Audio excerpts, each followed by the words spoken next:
नमस्कार। र आज म एउटा सानो विषयमा चर्चा गरिरहेको छु। त्यो के हो भने नि, वर्तमान पश्चिम बङ्गालमा नयाँ सरकार गठन भएको छ र सबैलाई थाहा भएको कुरा हो, विगतमा भएको टिएमसी गभर्मेन्टले जे जति गरे पनि धेरै त्रुटिहरू थियो र आशा गर्दछौँ वर्तमान बिजेपी सरकारले त्यो त्रुटिहरूलाई परिपूर्ण गर्नेछ भनेर। जस्तै युवाहरूलाई रोजगार, शिक्षामा सुधार, गोर्खाहरूलाई संवैधानिक राजनीतिक परिचय र साथसाथै समाजलाई नशामुक्त बनाउने छ भनेर आशा गर्दछु।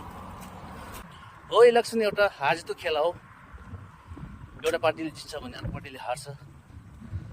तर यसो नहुनुहोस् भनेर यो वर्तमान सरकारले केही स्टेपहरू लिएर गोर्खाहरूलाई न्याय दिनुपर्छ। शिक्षा क्षेत्रमा धेरै त्रुटि छ।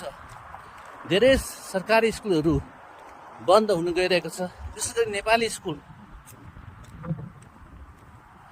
र यो क्षेत्रहरूमा वर्तमान सरकारले चाँडोभन्दा चाँडो स्टेप लिएर सुधार गर्छ भनेर आशा गर्दछु।